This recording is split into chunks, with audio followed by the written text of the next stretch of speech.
ఇంకోటి సార్, ఇందాక మీరు యూఎఫ్ఓ క్యూబ్ గురించి మాట్లాడారు కదా, వీటి ఛార్జెస్ అండి అదర్ స్టేట్స్లో ఎలా ఉంది, మన దగ్గర ఎలా ఉంది?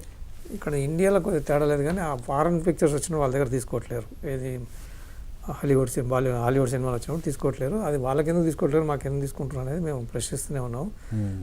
ఇక్కడ ఏమైందంటే మాకు అగ్రిమెంట్ ఇచ్చినప్పుడు ఇంత రెంట్ అని చెప్పి ఇచ్చిండ్రు. వాళ్ళేమో చాలా పేజీలు పెట్టి చిన్నగా ఉన్నాయి. అక్కడ ఏం చేస్తారంటే ప్లాన్డ్గా ఈ 4 years తర్వాత మీకు ఫ్రీ అని ఉంటుంది, మాకు 5 years తర్వాత ఫ్రీ అని ఉంది అందులో. అది పాటించకుండా ఏం చేస్తారు, చిన్నగా వచ్చి ఇది ఓల్డ్ సిస్టమ్ అయిపోయింది సార్, దాంట్లో కొత్త సిస్టమ్ ఇది పెడితే 2D పెడితే, లేకుంటే ఇంకేదో లేజర్ పెడితే, ఇంకేదో ఒకటి చిన్న పదం చేసేస్తారు. అది ఎప్పుడైతే అది పెట్టినామో మళ్ళీ 4 years దాకా మళ్ళీ రేటు ఇట్లా దానికి తగ్గట్టుగా మా నిర్మాతలు కూడా నువ్వు అది చేస్తేనే మా సినిమా పడుతుంది, నువ్వు ఇది చేస్తేనే సినిమా పడుతుంది అంటే, మేము మామూలుగా ఈ సినిమాలో ఉన్నాం 2D ఉన్నాం 4D, ఇంకేదో కొత్తది వస్తుంది 8D వస్తుంది. 1K పోయింది, 2K వచ్చింది, 2K అందరం అప్డేట్ చేసుకున్నాం. మళ్ళీ 4-5 years మాకు ఇప్పుడు హెచ్డిఆర్ వస్తుందంట జూలైలో. One of the screens HDR first in the country. Cube వాళ్ళు చెప్తున్నారు it will be amazing technology. ఎంతైతే లైట్ 40-50 nits వచ్చేది, ఒక 300 nits అంటే అంత బ్రైట్గా బ్లాక్ స్పాట్స్ బ్లాక్గా పర్ఫెక్ట్ ఉంటుంది అనేసి నేను మొన్న ఒక మీటింగ్లో పాల్గొన్నాను. ఇది మన మంచికే సార్, ఇది ఇంప్రూవ్డ్. టెక్నికల్గా ఇంప్రూవ్డ్ కరెక్టే. నేను అనేది ఓకే, ఎప్పుడైనా అడ్వాన్స్ టెక్నాలజీని మనం అడాప్ట్ చేసుకోవాలి, దానికి తగ్గట్టే మనం ఆడియన్స్కి కొత్త అనుభూతిని ఇవ్వాలి. అబ్సల్యూట్లీ. బట్ వేరే అదర్ స్టేట్స్లో అంటే సపోజ్ కేరళ తీసుకుంటే అక్కడ క్యూబ్ ఛార్జెస్ యూఎఫ్ ఛార్జెస్ చాలా తక్కువ ఉన్నాయి, మన దగ్గర ఎక్కువ ఉన్నాయి.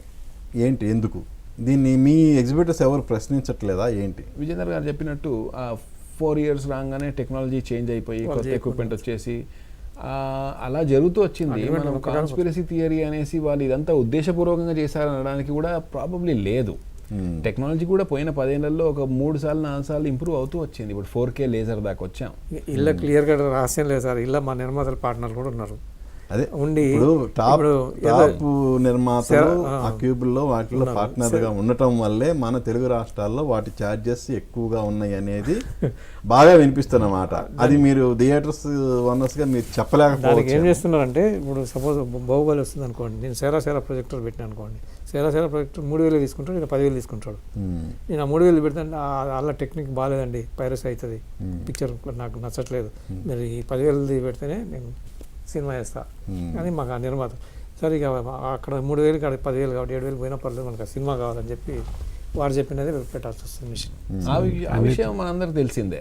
ధృవ అప్పుడు కొత్తగా వచ్చిన డిజిటల్ ప్రొజెక్షన్ పిక్చర్కి థియేటర్స్కి సినిమా అందకపోవడం అది కొంచెం మిస్టేక్, అది తప్పే.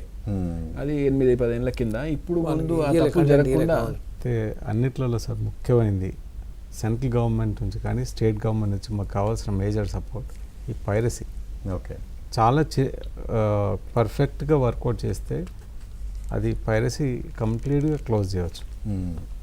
100% స్కోప్ ఉంది. శిక్ష దానికి సరైన శిక్ష ఉండాలి. ఆ శిక్ష ఉంటే డెఫినెట్గా పైరసీ అనేది మొదలు కాదు. ఇప్పుడు గవర్నమెంట్లో మనం చూస్తున్నాం ఎన్నో విధాలుగా వాళ్ళు చాలా జాగ్రత్తలు తీసుకుంటున్నారు. ఇప్పుడు ఇన్కమ్ ట్యాక్స్ కానీ సేల్స్ జిఎస్టీ కానీ ఎక్కడ కూడా 1% 0.001% పిల్ఫరేజ్ లేకుండా అన్నీ మేనేజ్ చేస్తున్నారు. అంత జాగ్రత్తగా అన్నీ చేసినప్పుడు ఈ సినిమా ఇండస్ట్రీలో పైరసీని అటాక్ చేసి దాన్ని క్లోజ్ చేయడానికి వాళ్ళకు ఈజీ పని, కానీ చేయట్లేదు. ఆ ఒక్క విషయం చేసినా ఈ సినిమా ఇండస్ట్రీ మళ్ళీ ఇంకో కొంతకాలం నడుస్తుంది. అంటే యాక్చువల్గా ఈ పైరసీ అనేది మన ఇంతకుముందంటే ఎక్కడో మారుమూల ప్రాంతాల్లో మన తెలుగు రాష్ట్రాల్లో కానీ లేదంటే కర్ణాటక ఈ సైడ్ నుంచి పైరసీ ప్రింట్లు వచ్చాయి. బట్ వేరేజ్ ఇప్పుడు మన దగ్గర మ్యాక్సిమం అది అవాయిడ్ అయిపోయింది. అదర్ కంట్రీస్ నుంచే క్వాలిటీతో కూడిన పైరసీ ప్రింట్లు అనేది తేలింది. ఎందుకంటే ఇప్పుడు యుఎస్లో మాత్రమే రీసెంట్గా ఒక సినిమాని యుఎస్ ఇక్కడ వరకే రిలీజ్ చేసి గల్ఫ్ కంట్రీస్లో రిలీజ్ చేయకపోవడం వల్ల పైరసీ రాలేదు. అది సితారా మన వంశీ అది దాన్ని చెప్పారు ఆయన. కానీ అది పెద్ద సినిమాలకు చేయలేరుగా, అక్కడ ఆ మార్కెట్ వాళ్ళకి కోల్పోతారు కదా. ప్రతి దాంట్లో గవర్నమెంట్ కరెక్ట్గా తెలుసుకొని దీన్ని చేయాలంటే అన్నీ చేయగలుగుతారు సార్. ఎక్కడో వరల్డ్ నుంచి ఎక్కడో దగ్గర నుంచి మెయిల్ పెడితే ఫలానా వాడు మెయిల్ పెట్టాడు, వన్ డేటా మొత్తం ఇవ్వగలుగుతారు, వన్ ఫోన్ నెంబర్ వెళ్తే వన్ అడ్రస్ కూడా వెళ్తుంది సార్.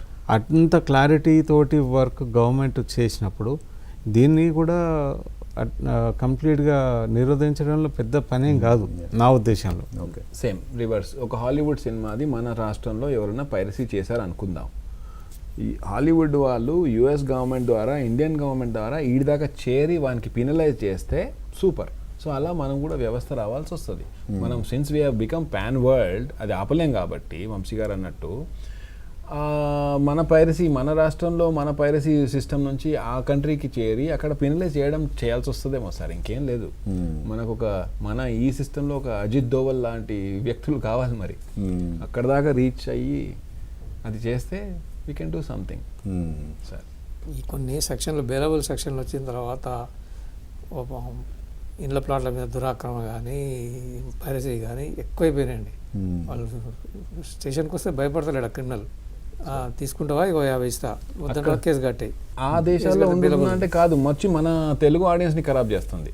కాబట్టి ఇప్పుడు మనం అక్కడ వెళ్ళి అన్నోన్ గన్మెన్ లాగా యాక్షన్ తీసుకోవాల్సిన అవసరం ఉంది. ఇక్కడ మన దగ్గర 10 ఏళ్ల కింద విన్నాను నేను, ఇక్కడ పైరసీ చేస్తే గూండా యాక్ట్ లో ఇంక్లూడ్ చేస్తున్నాము మన గవర్నమెంట్ అన్నది కదా, అది చేస్తూ అవతల దాకా కూడా రీచ్ అవ్వాల్సిన అవసరం ఉన్నదే అనుకుని వ్యక్తం అవుతుంది. ఇప్పుడు అది అన్న అక్కడ జరిగిన పైరసీ అక్కడే ఉంటుందా? కాదు, ఇక్కడికి వచ్చేస్తుంది ఐబొమ్మ ఎక్సెట్రా ఎక్సెట్రా. సో మనం చేయాల్సిన టైం వచ్చేసింది. తెలుగు చేంబర్లో పైరసీ వింగ్ ఉంది, they should take it up. Wing ఉంది, కానీ గత కొన్ని సంవత్సరాలుగా ఇవన్నీ చేయాలి. గత 2-3 ఏళ్ళుగా కొంచెం అచేతన అవస్థలోనే ఉంది. అది అంతకుముందు యాక్టివ్ గా ఉండేది. జాతక ఐ బొమ్మ అని పెట్టి వేస్తాడు కదా. అదే సార్, డిఫెక్ట్ అయినట్టే వింటున్నాము. అంటే వాటి మెయింటెనెన్స్ కూడా ఎక్కువ ఉంటుంది. అది ఎందుకో ఈ మధ్య కొంచెం స్తబ్దుగా ఉంది. ఒక మూలమే సార్ ఇది actually. I think it is a major, Narendra గారు అన్నట్టు piracy is a major issue. నేను అనుకుంటా ఆలోచిస్తే 50% people must be seeing on the internet. 75. Look at that.